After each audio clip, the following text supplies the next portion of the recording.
परम पूज्य गुरुदेव वंदनी माता जी के चरणों में मेरा प्रणाम। मैं भी इसी प्रयागराज में गवर्नमेंट इंटर कॉलेज जीआईसी में एक विद्यार्थी के रूप में आया था 95 में, और यही हॉस्टल का ज्वाइन किया था। और जब मैं केवल अपने अनुभवों से और अपने प्रैक्टिकल की बात करूंगा, ठीक है। आप क्या कर सकते हैं, भैया ने इतने सुंदर ढंग से एक जीवन मार्ग बताया जो गुरुदेव ने बताया। लेकिन आज वर्तमान परिस्थिति में, क्योंकि हम लोग विश्वविद्यालय में पढ़ा रहे हैं, जाना आना हो रहा है, तो जो मेन समस्याएं विद्यार्थियों के पास आ रही है कि अगर नौकरी नहीं तो क्या।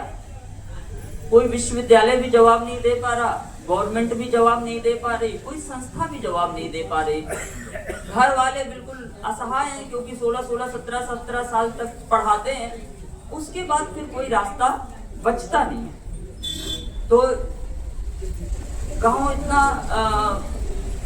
इतनी प्रेम पूर्ण थे गांव की, यहाँ मन ही नहीं लगता था। आत्मनिर्भर था, स्वावलंबन थी, सुशासन था गांव में। और जैसे पर्यावरण की समस्याएं पूरी दुनिया लेके चल रही है ना, गांव में ये समस्याएं थी ही नहीं। हमारा गांव आज तक किसी नदी में एक बूंद भी पानी गंदा नहीं डाला। हमारे यहाँ से यमुना नदी गुजरती है, हमने देखा कि आज तक मेरे गांव से एक बूंद भी पानी गंदा नहीं गया। ऐसा कोई केमिकल नहीं गया जिससे हवा पानी वो शुद्ध करे। तो जब पढ़ते पढ़ते गायत्री पीठ में गए, ढूंढते ढूंढते कि सारी समस्याएं, धीरे धीरे गांव के लोग बाहर जाते थे, बड़ा दुख होने लगता था। ये लोग जा रहे हैं अपना गांव छोड़ के, क्यों जा रहे हैं गुजरात, दिल्ली, मुंबई, ऐसी जगह। और बड़ा रोना आता था बचपन में कि क्यों जा रहे हैं सब परिवार के लोग ऐसे। तो उत्तर होता था कि रोजगार नहीं है, साधन नहीं है काम करने के। तो उसी क्रम में मैं गायत्री पीठ में ग्राम प्रबंधन उद्यमिता विकास का भी कोर्स किया।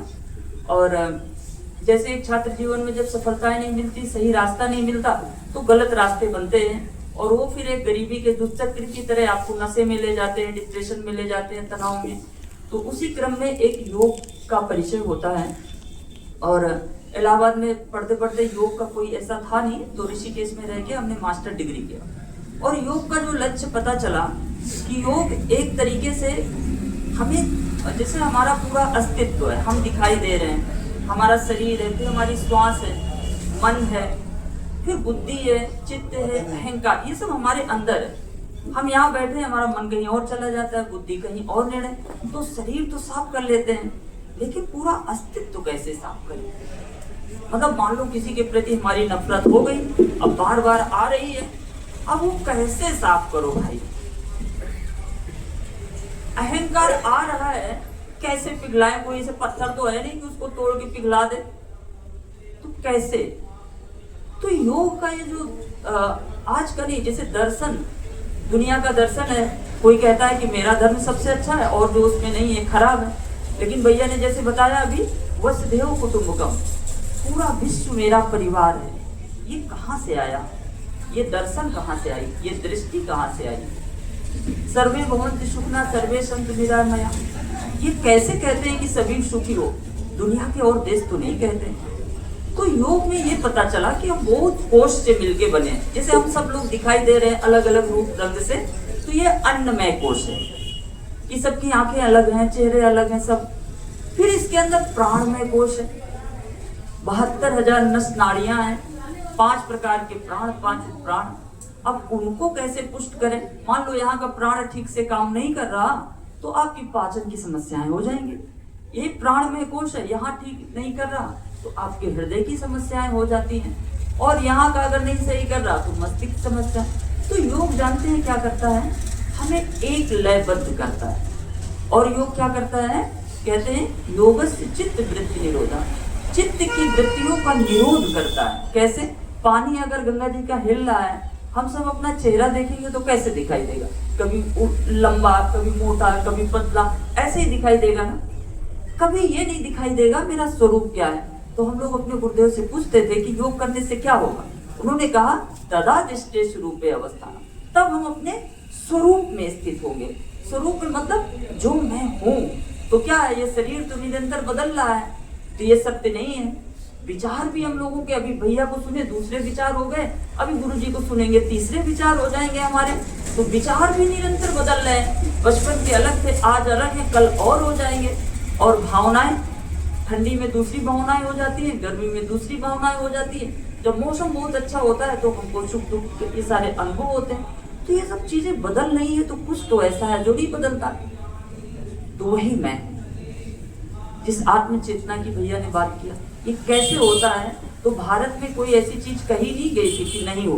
पतंजलि योग दर्शन एक जीवन जीने की कला है। जैसे आपने मैथ, साइंस और फिजिक्स के सूत्र होते हैं ना, किसी प्रश्न के उत्तर को हल करना, इसी तरीके से महर्षि पतंजलि जी ने 195 सूत्रों में पूरे जीवन की समस्याओं को हल करना, अपनी सुषुप्त शक्तियों को कैसे जागृत किया जाए और क्या क्या समस्याएं आती हैं पूरे जीवन में और उनका हल क्या है, ये प्रैक्टिकली दर्शन है। 6 दर्शनों में इसको प्रैक्टिकल करके, और आज हमने पूरी दुनिया 182 देशों ने एक साथ भारतीय योग को मान्यता दी। तो हम कहते हैं, आज देश दीपक जी ने कहा कि एक युवा कैसे स्वावलंबी हो, तो एक क्षेत्र बनता है योग का।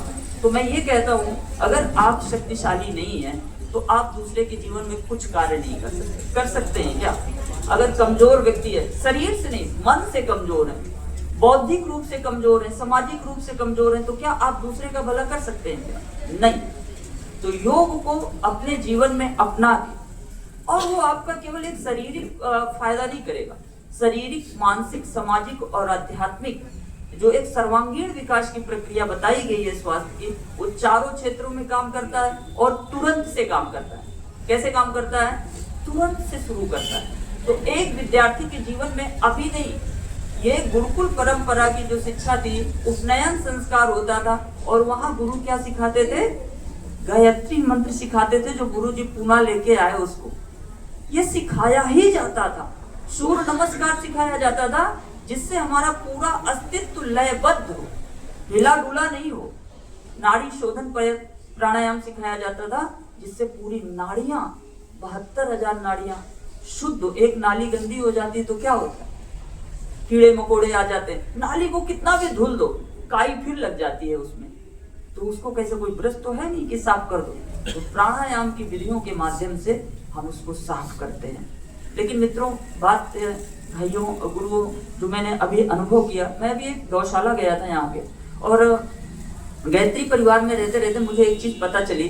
सब कुछ करते करते योग सिखाया, सब कुछ कराया, बहुत जगह गए, एक चीज पता चली, अगर गाय माता को हटा दो ना, तो ना यज्ञ है का विधान है, न भारतीय मानस का विधान है, गाय के बिना न कृष्ण का विधान है, न शंकर का विधान है। अभी अपने प्रयागराज में एक नगर निगम की गौशाला है, मतलब यहाँ से 40-50 किलोमीटर शंकरगढ़ में है। 1 लाख गाय वहां मरी है, उनके कान में पहनाए रहते हैं। 1 लाख वो रखे थे, जो वहां ठंडी गर्मी बरसात पे मर गए। समझ रहे हैं? गायों की क्या बनाया गया? जेल खाना बना दिया गया। बहुत ऊपर से लोगों को लगता होगा कि गाय को एक जगह व्यवस्थित, तो व्यवस्थित नहीं किया गया। उनको मारने की एक जेल बनाई गई है, जिसमें वो गर्मी ठंडी में तड़प तड़प के मर। और हम क्या कहते हैं? गाय हमारी माता है, रियल में माता है। गाय को हटा दो ना, आपका एक गुण अन्न भी नहीं हो पाएगा। अभी ये इसलिए अन्न उपज रहा है कि गाय का कार्बन है उसमें। गाय माता को हटाते ही और आते हैं बात, आज हमारा जो भोजन हो गया, युवा शक्तिशाली कैसे बनेगा? जो रस जाएगा ना शरीर के अंदर, वही तो रक्त बनेगा, वही मेद, माद, मज्जा, अस्थि, शुक्र, फिर आपका मन, बुद्धि, विचार बनता है। आप जानते हो क्या खा रहे हो? हाइब्रिड खा रहे हो। अब हाइब्रिड से बुरी स्थिति आ गई है जेनेटिक की। तो हाइब्रिड क्या होता है? जैसे एक बार आपने बीज बोया, फिर दोबारा उससे आप नहीं बीज बो सकते। तो आप में जो गुण और आपके अंदर जो एक स्वभावता सृजन की प्रक्रिया होगी, आप हाइब्रिड अनाज खाने के बाद ये हो नहीं रही है। और जेनेटिक में जानते हो क्या होता है? उसमें मछली के 2 गुणसूत्र लाते हैं, गेहूं को लाते हैं, दोनों को मिक्स कर देते हैं। और जो लोग सोचते हैं कि हम शाकाहारी गेहूं खा रहे हैं, चावल खा रहे हैं, 99% आदमी आज मांसाहार कर रहा है सुबह सुबह। क्योंकि मांसाहार के गुणसूत्र आते हैं ना, जब मांसाहार करते हैं, शाकाहार करते हैं तो उसके आते हैं। आज अपने देश का जो स्वावलंबन की प्रक्रिया है, 99% जो बीज हैं जिससे ये पूरी सृष्टि होती है, जिससे हम सब लोग बनते हैं, एक मोंटेस्सो कंपनी का कब्जा हो चुका है। भारत के सारे बीजों को खत्म कर दिया गया। कैसे करते थे जानते हो? समुद्र में ले जाते थे और पूरे बीजों को डुबो देते थे। फिर हमारी ये जो संस्थाएं बनाई गई, एग्रीकल्चर डिपार्टमेंट, हेल्थ डिपार्टमेंट, मैं इसी में उद्यम की बात पे आने वाला हूँ। बहुत ज़्यादा समय नहीं लूँगा, ये मैंने देखा है और मैं ये बहुत गहरी समस्या है, लोगों को समझ में नहीं आ रही। तो जब ये क्या हुआ, फिर उसमें यूरिया, डीएपी, पेस्टिसाइड, एंडोसल्फान जैसे जहर डाले जाते हैं। फिर ये जहर मिलके नए प्रकार के जहर बना रहे हैं आज, हवा में, पानी के माध्यम से मिलके। तो हमें 4 तरीके से हमारे शरीर में जहर प्रवेश किया जा रहा है। पहला क्या है? आपके भोजनालय के माध्यम से। तो आपका जो तेल है, आटा है, दालें हैं, मसाला है, घी है, इन सब के माध्यम से आपके शरीर में सुबह जहर जाता है। दूसरा आपका बाथरूम, उसमें जो मंजन होता है ना, मंजन में जो महक होती है वो केमिकल होती है, उसका जो झाग होता है वो केमिकल होता है, और उसकी जो बाइंडिंग होती है वो केमिकल होती है। एक मंजन 7 प्रकार के जहर हम मुंह में सुबह डालते हैं। इसी प्रकार से 7-8 प्रकार के जहर हम साबुन के माध्यम से, शैम्पू के माध्यम से, बर्तन धोने के माध्यम से, इस तरीके से बाथरूम के माध्यम से जहर हमारे सुबह हमारे शरीर में 10 से 15-20 प्रकार के जहर सुबह डाले जाते हैं। तीसरा आपकी पूजा सामग्री, वहाँ जो अगरबत्ती है, धूप बत्ती है, उनका जरा केमिकल्स आप लोग पता करिएगा क्या क्या पड़ता है, किस किस तरीके से बनता है। तो जो अगरबत्ती है वो भी आपके शरीर में कैंसर कर रही है जाके, समझ रहे हैं ना? जितनी पूजा सामग्रियों में। चौथा आपका संदर्भ साधन, जितनी ये क्रीम ये सब बन रहे हैं ना, ये सब मांसाहार से बनाया जा रहा है, जानवरों को काट के, उनकी खालों से, उन सब। अब इतना छोटा सा लिखा जाता है कि हम लोग पता नहीं चल पाते। जितनी साबुन से उसमें C ग्रेड लिखा है, आप लोग अपनी साबुन में देखिएगा, उसमें क्या होता है, वो होता ही नहीं, केवल उसकी महक होती है, वो केमिकलाइज्ड महक होती है। तो अब बात आती है, जब ये सारी चीजें हमारे शहर में जहरीर की तरह के जाएंगी, तो अब हमारा दिमाग क्या विवेकशील होगा कि अविवेकशील होगा? हम लड़ेंगे कि जुड़ेंगे?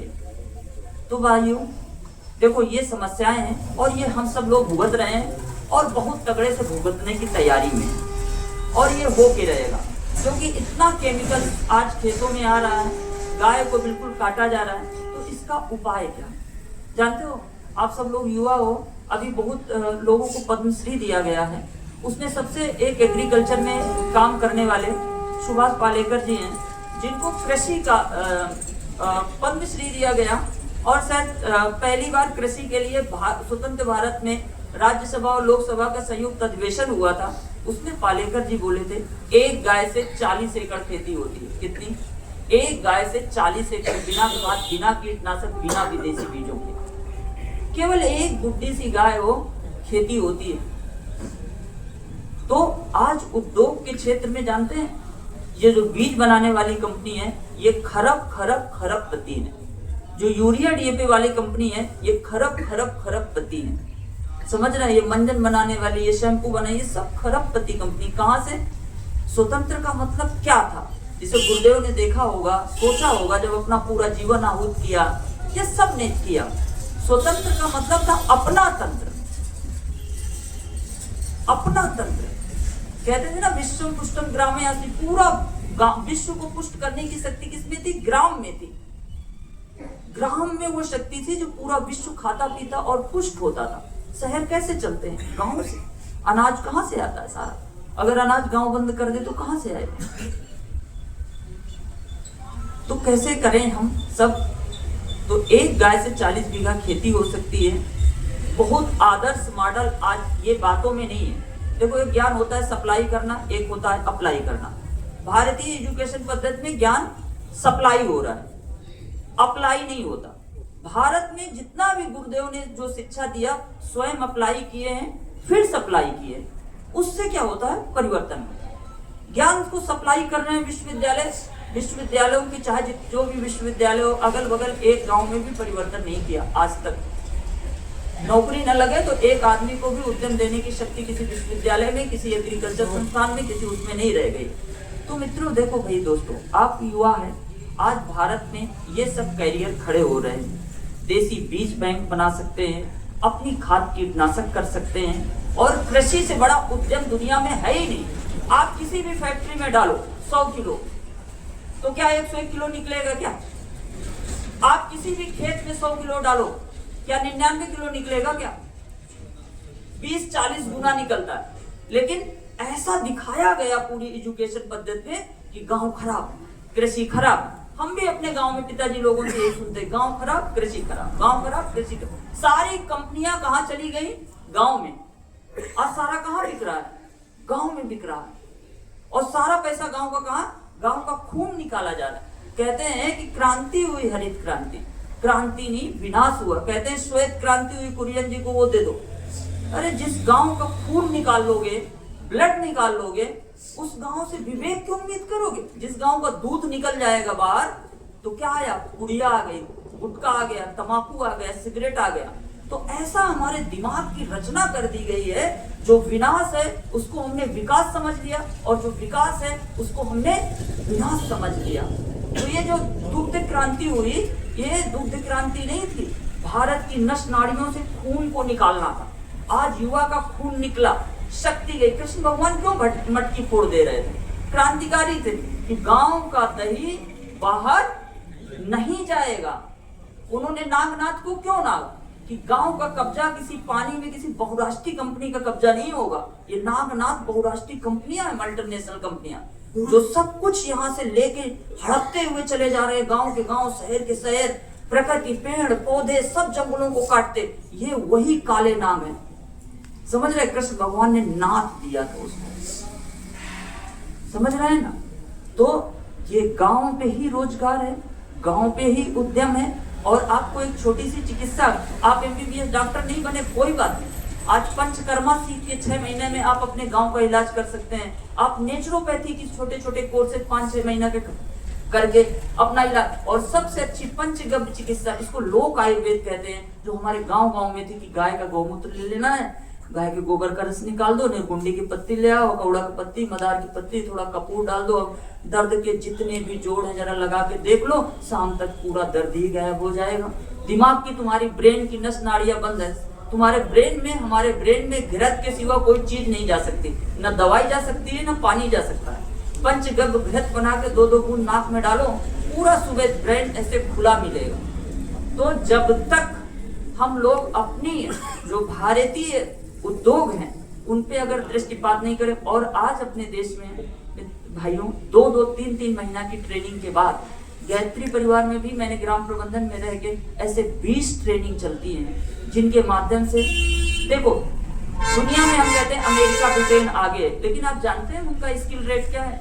उनके यहाँ 84% ऑस्ट्रेलिया में लोग स्किल्ड है, भारत में 2 पॉइंट भी नहीं है। हम लोग केवल डिग्रियां दे दी गई हैं, स्किल्ड नहीं है। हमने MA किया, अगर पूछ लिया जाए क्या स्किल्ड है, कोई स्किल ही नहीं है हमारे पास, कोई स्किल नहीं है। और स्किल्ड अगर जब तक नहीं होंगे तब तक आत्मनिर्भर स्वावलंबी स्वशासी नहीं बन सकते हैं भाई। अपनी गाय मारी जा रही है, अपनी गंगा को बिल्कुल अपवित्र कर दिया गया है पूरी तरीके से। गीता हीता कौन पढ़ पाएगा भाई, जब तुम्हारे शरीर में देसी गाय का घी नहीं जाएगा, शुद्ध अनाज नहीं जाएगा, तुम्हारे शरीर में उस बैठने की शक्ति नहीं आएगी, कहाँ गीता रामायण समझ में आएगी भैया? आएगी क्या? पूरा गांव प्रदूषित, पानी भी पी रहे हैं वो भी प्रदूषित, हवा भी प्रदूषित। तो पहले तो क्या करना है, जो जड़ है। मैं यहाँ पे एक चीज कहता हूँ, मैंने प्राकृतिक खेती स्वयं किया, मैं प्रशिक्षण भी देता हूँ, मैं गायत्री परिवार से सीखा, और मैं विश्वविद्यालय मेरी समय का जीविका है।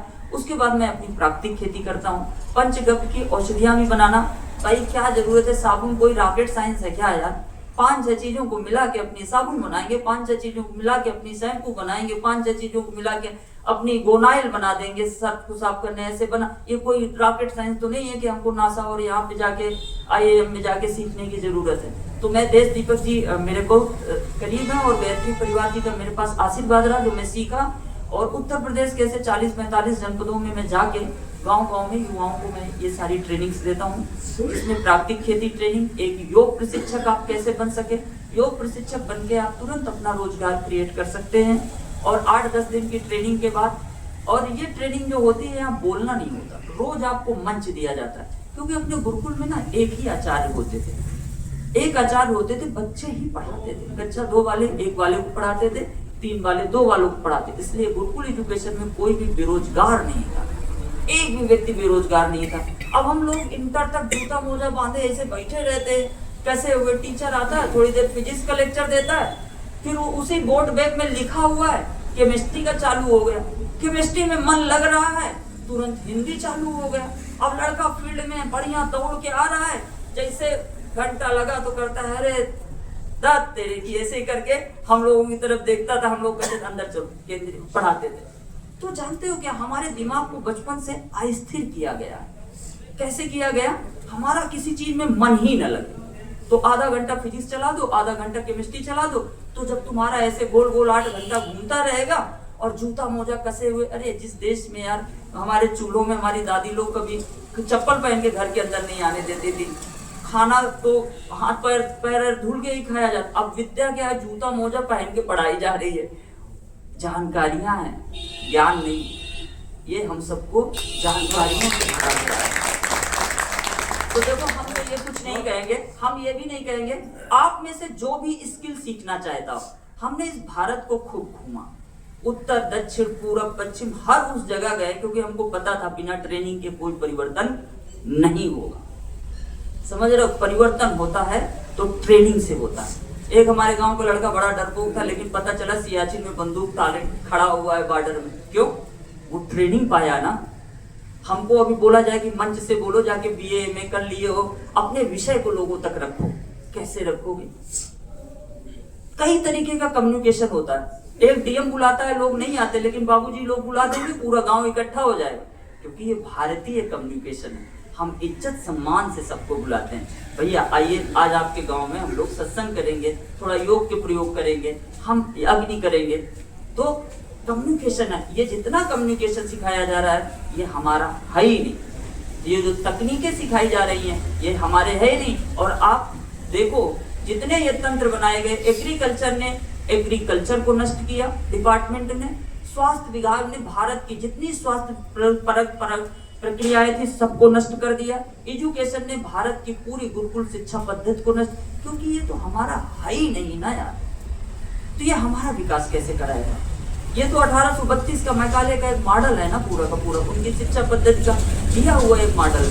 तो आप लोगों की जिसमें रुचि हो, स्वास्थ्य में रुचि हो, चिकित्सा में हो, और टेक्निकल कुछ चीज सौर ऊर्जा का प्रशिक्षण लेना है, पंचकर्मा का लेना है, नेचुरोपैथी का लेना है, आयुर्वेद में बनाने का। गुरुदेव ने इतनी छोटी छोटी किताबें, जानते हो, गमला में वाटिका की किताब गुरुदेव ने लिखी, वनौषधिक विज्ञान गुरुदेव ने लिखा, समझ रहे हो, खाद कीटनाशक बनाना गुरुदेव ने लिखा। और उनकी स्वावलंबन की 3 प्रक्रियाएं हैं, इतना सुंदर सुंदर। एक गायत्री परिवार के जुड़े हुए यहीं पे है अमेठी में, उनका शैम्पू इतना हमने जिन जिन को दिया, वो लोग जबरदस्ती, उसमें गौमूत्र की महक आती है, लेकिन इतना फायदा कर रहा है, कुछ कहने के लिए नहीं। तो मैं कहूँगा एक बार आप लोग गायत्री परिवार में जरूर जाइए।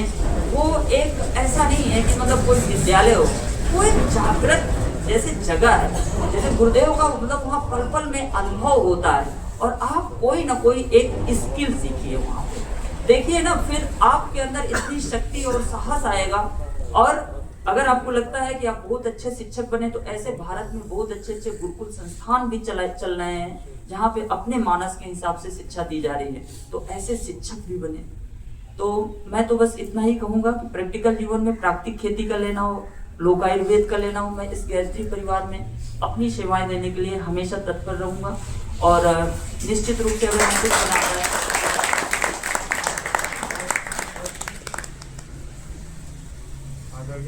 सर का बहुत बहुत धन्यवाद। यहाँ पर किस तरह से हम अपने ग्राम समाज को ऊपर उठा सकें, विकसित कर सकें, इस संबंध में आदरणीय सर ने हम सबको प्रेरणा दी। आप सबको ये सूचना भी देनी है कि आदरणीय सर के द्वारा नियमित रूप से युवाओं के शिविर चलाए जाते हैं 8-9 दिन के, और यहीं फूलपुर में ही आयोजित होते हैं। और कुछ बेसिक से खाने पीने रहने के शुल्क को लेकर उस शिविर को आयोजित किया जाता है, जिसमें 8 से 9 दिन का लगभग शिविर चलता है। तो आप सब युवाओं से निवेदन है, जिनके पास भी समय हो आप जरूर लाभ ले सकते हैं। और शांति कुंज में भी ऐसे ही 9 दिन के शिविर चलते हैं, जिससे हम व्यक्तिगत अपनी भीतर की ऊर्जा को बढ़ाने का कार्य करते हैं, तो वहां पर भी आप लाभ ले सकते हैं।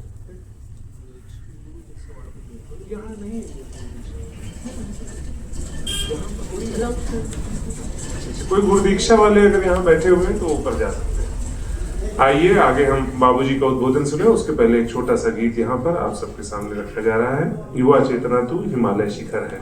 मतलब युवाओं के अंदर कितनी क्षमता है और भारत की जो भूमि रही है वहाँ के युवा कितने तेजस्वी रहे हैं। आइए इस गीत के माध्यम से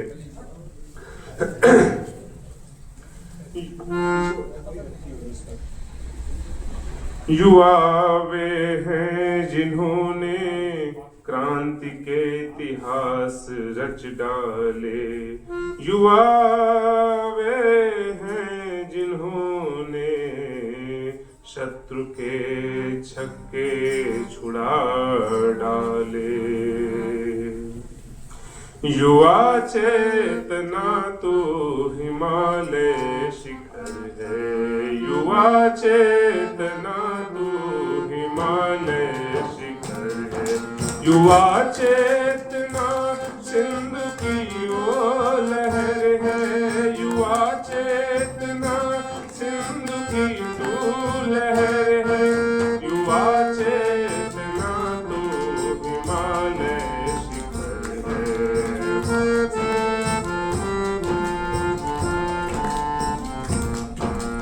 गंगा जमुना गतिशील प्राणी, गतिशील पानी।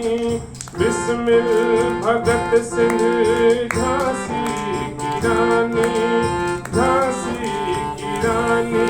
फिरंगी को जिसने फिरंगी बनाया, फिरंगी बनाया। युवा चेतना ऐसा घाटी लहर है। युवा चेतना ऐसा घाटी लहर है। युवा चेतना तो हिमालय शिखर है। युवा चेतना तो हिमालय शिखर है। युवा चेतना सिंधु की तो लहर है। युवा चेतना सिंधु की तो लहर है। युवा चेतना तो हिमालय शिखर है। युवा चेतना तो हिमालय शिखर है।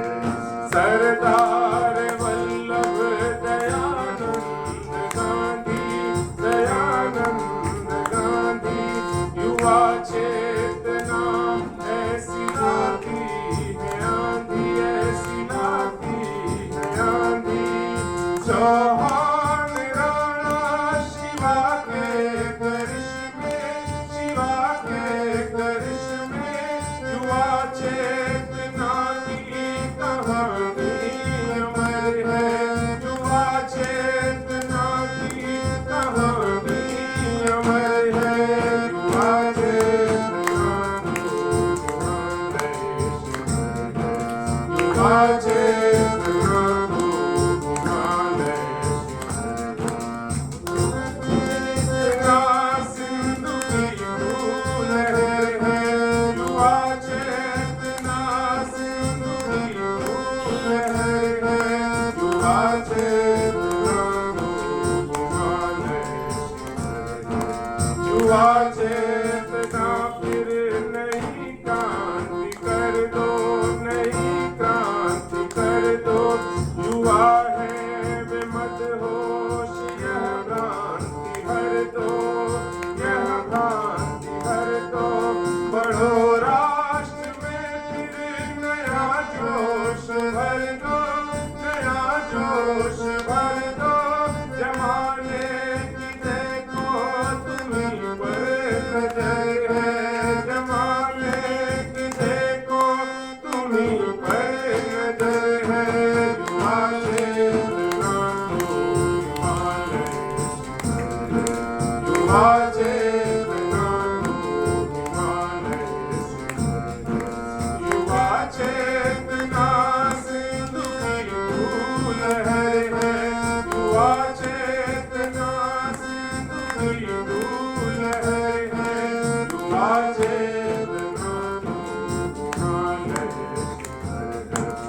युवा चेतना तो हिमालय शिखर है।